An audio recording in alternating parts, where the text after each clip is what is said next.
Oh, yes, ladies and gentlemen, I could not be happier. I am HarlequinCoHO. In case you haven't heard the news, replays have been, well, at least figured out by my good friend Quasimodem. He's got a nice little replay viewer folder out there, and I'm so thrilled. This is going to change everything. This is going to allow the metagame to start influencing people, and trends and strategies will develop, and we can all talk about different things and stop living in a box. So, I'm just thrilled. I'm just thrilled. So I'm going to be bubbly a little bit about that, but we still got replays to cast. Tons of replays, tons of backlog.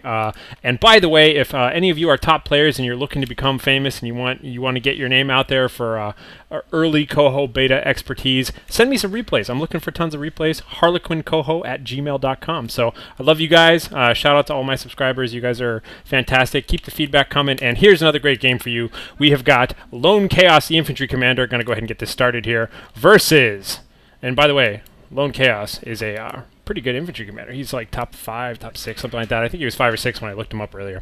But versus the infamous, upon negative request, the infamous StefanHaines, who is actually currently #1 for defensive Axis players. And I got a lot of feedback about Stefan before, and I love him. He's really entertaining. But Stefan has got a very abusive style of play. He's just really aggressive, and he just goes for what's cheesy, and he does it really well, frighteningly well. So we saw a lot of his infantry attrition tricks and that sort of stuff earlier. And either way, I love him, so this is going to be a great game. So we'll note right away that Infantry Commander does not build a barracks. This is going to be a special sort of build, and you can see he's already activated his forward barracks ability. Bam! He completely skipped a barracks, and so this is kind of just a fun replay. I hadn't seen too many people do this sort of thing, so instant front barracks, and he's just going to fight out of this for a little while. Infantry Commanders do have this forward barracks ability, which allows them to just basically put a forward barracks anywhere they want for 300 manpower, so it's a little bit more expensive. Doesn't cost any fuel, though, and basically, he can just start making infantry out of that, and when you level it up, it heals you and does all this sort of fun stuff. So we're going to see an interesting style of play out of our infantry commander, LoneChaos here. Meanwhile, let's take a look at infamous StefanHaines and see what he's up to. So Stefan is going right into what I would totally expect from his normal build order. Even got to go ahead and switch camera views here, so we can see he is a defensive Axis player. He's got recoup losses. Entrench position. Recoup losses gives you money back when you lose units. Entrench lets you fortify a given area and buff people. For the Fatherland, another buff for people. And then reactive artillery, which destroys, drops artillery in a given area. Sorry, I'm so excited. I'm just talking all over myself here. And area heal. So a lot of very aggressive, just troop buffing things, healing things, and ways to be effective with his money. You can tell he's very, very aggressive early play.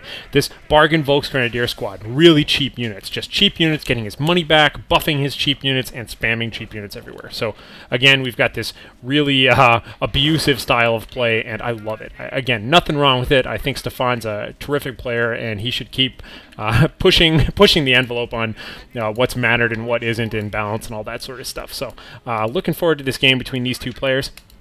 And gonna go ahead and take a look around. We've seen a little bit of capping going on here.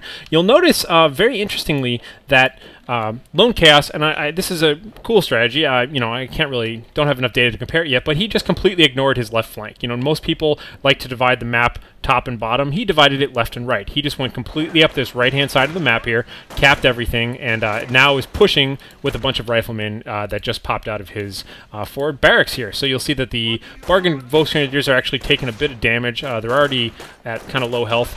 Pretty soon they're going to lose a unit if he's not careful, if they start getting the same focus fire there. We'll take a look here. LoneChaos doing a great job being aggressive with these guys and just pushing out.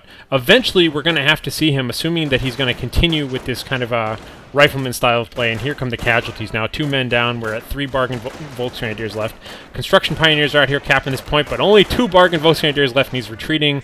StefanHaines is on the run right now with his regular Volks, and LoneChaos has got nice little map control over here, and really these guys are just playing footsie over here. There's no significant forces. I mean, yes, Stefan does have double Pioneers out here. He's got a little bit of the Pio spam, just a little hint of that, just good amount of Pioneers just kind of flooding this side of the map, but not too much, and just kind of capping back this single fuel point. So eventually we're going to have to see him build a barracks anyways, and undoubtedly that's what these guys are doing. Yes, here comes the barracks for LoneChaos, because of course infantry get more and more effective and vet quicker depending on how many upgrades you have for them. if you get them grenades, if you get them bar, or the Browning automatic rifle, if you get them sticky bombs, the more upgrades they have, the better they do. So. Meanwhile, not too much else going on here. Like I said, still maintaining this east and west map division here. You can see Stefan is seeing that this cap was going on and gets out of there. Interesting to note that LoneChaos just decaps it and runs. It looks like maybe he's planning on just dividing up his territory a little bit here if he can cap this point again. I always refer to the chessboard, but you can see how where there's this intersection of 4 territories here, they left this little gap, which means if you cap this point that Stefan is recapping and this point, you can cut off all of his main territory. Just good use of terrain there and that sort of thing. But we'll see. Stefan is recapping in here, so it was a good initiative. And here comes the Fatherland HMG. And for sure, if Stefan is going to get away from using Volksgrenadiers and just spamming Volksgrenadiers, it's going to only be because he wants a Fatherland HMG. Ridiculously effective machine gun. Everyone should use it. I mean, you know, it's a great hero. If you're not familiar with the unit, it has all sorts of buffs that it gets from being in friendly territory. Increased range, reduced incoming damage, increased outgoing damage, stuff like that. So it's a really good machine gun, and the German machine guns are so offensive. Oppressive. You know, suppressive, there we go. They just suppress troops at the slightest hint of a single bullet kind of glancing near them. Whole squads of units will just drop to the ground. So a little bit of a firefight going on over here. Not too much, just kind of, you know, this is normal posturing, and, you know, they'll get some advantages back and forth, but really we got to see where everybody's going to be going with tech and all that. So undoubtedly, every time we've seen Stefan do this kind of a build, he goes straight into Pumas, and I'd be very surprised if he varies from that. He is such a strong player because he just has, he identifies what the most effective, most abusive build order is and just does it.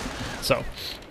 It's a real departure from a lot of the other players we've been seeing. But again, I really like this style. I like having varieties in our style of play. It's good to have our, you know, our our heroes and our villains out there. So keep it up, Stefan. So LoneChaos, again, you know, really, he just intrigued me with this forward barracks move, and I wanted to see how this was going to work against something that is normally such a counter infantry spam by Stefan. You can see just a couple construction pioneers moving around. The sort of passive-aggressive war is still being waged on the flanks. No big combat going on right now, so moving right along. No changes to Stefan's base at home, and let me take a look. It sounded like we had Browning automatic rifles. Yeah, so the bars have been upgraded. Pretty soon, I'm sure we'll see maybe some sticky bombs. I don't know. I honestly, you know, we'll have to leave up to LoneChaos and see what's coming on here. So this is a nice note here, by the way. He just went straight for munitions. He's like, I want munitions, capping the munitions point, building one on it. You don't often see too many too many of these observation posts in 1v1. People tend to skip it. In 3v3s, you will see people cap their fuel munitions points. Sorry, they will cap their fuel points, put observation posts on them. They'll tap the high yield ones just to get a whole lot more fuel. Turtle up a little bit and then attack with tons of tanks or something out of nowhere. Here we've got, and being really sneaky now, good use of camouflage. He's camouflaged his engineers. You'll notice he is using minesweepers. This is another one of those nice traits. I haven't really pointed out army items yet, but we can already see engineer squads cap 20% faster. That's equipped. We have increased weapon accuracy by 9%, receive damage by 6%, and sight radius. So he does have a whole bunch of rifleman upgrades, which makes a lot of sense if you're going to be using tons of riflemen. So I like how he's just being sneaky with these cloaked minesweeping engineers. It's a very effective way to backcap your opponent. You're never going to fall for a mine, and you don't have to reveal your presence by doing it. Bit of a firefight going on here, but it looks like Stefan has gone ahead and activated his entrenched positions. This whole zone, you can see it lights up as green. His men have increased armor and increased accuracy, and as a result, they're doing a hell of a lot of damage, even with the bar opening fire on them. And basically, Lone is just going to have to get out of here. So LoneChaos retreating a little bit, but, you know, not too bad. Still, we've got this pronounced east and west division going on here. The cloaked minesweepers are just kind of sneaking around in the backfields here. I do enjoy that. Gonna jump on back here to LoneChaos' point of view. Sorry, the minimap keeps flopping colors every time I do that.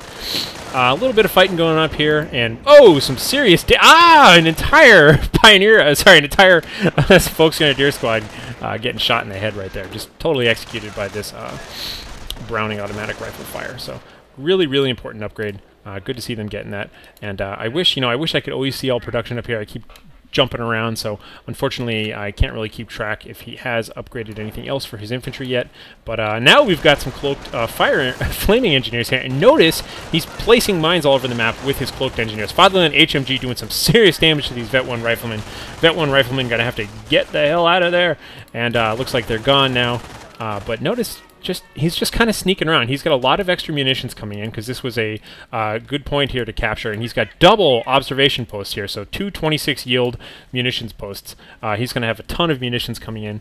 Looks like 63 a minute for LoneChaos versus, just for comparison, 43. So he's got a bit extra there, and he's spending it like crazy. And I bet it's hard to tell from the mini map here. But I'm going to take a look around. I bet he's going to start spamming mines everywhere. Well, we got a bunch of mines going there. We got mines and counter mines going on here. So kind of an odd place for a mine. Honestly, it's not the most amazing thing, but you'll notice he decaps the point and then just runs away. He doesn't care. He's just being annoying with these guys. Big bunch of riflemen running out here right now, and unfortunately they do see the mines, but they're just gonna walk over them anyways. Nope, not gonna go off because of the mine detector there, and it looks like he's perhaps disabling those mines right now. Yes, and that's why they were not going off. Mines are disabled. Minesweepers save the day. Meanwhile, still looking around here to see what kind of mines we got lying around. Another little sneaky, odd choice of mines right there. Very hard to see. But, you know, maybe those will all come into play later.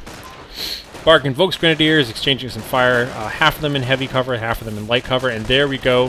Stefan has just gone and activated both for the Fatherland and reactive artillery right around this point. Hard to see if it got anybody looking for giblets. I don't think it got it. Oh, no, it's got a single rifleman there, of course, right in front of me. So for the Fatherland, basically gives them increased health, health regen, movement, and armor, according to this little graphic up here. And we'll see that this Puma is just flying in here, taking out the rest of the men that were on that side of the map. Going to switch back to LoneChaos, but just to point out that yes, Stefan did just go straight for a Storm Armory and pump out his Puma. Meanwhile, still just a single barracks for LoneChaos. So our infantry commander sticking with infantry, and here we have a medic station. I haven't seen too many of them, and look at the mines. Oh, a single mine just goes off right in the face. This poor gentleman is injured. They're moving along now. Little do they know there are cloaked mines everywhere, or rather, mines are always cloaked, and they just narrowly avoid the mines. Will the second squad of Goombas be able to get rid of them? Walking along. Boom! Oh, looks like it doesn't quite kill them, but does a lot of damage here. And we've got a good amount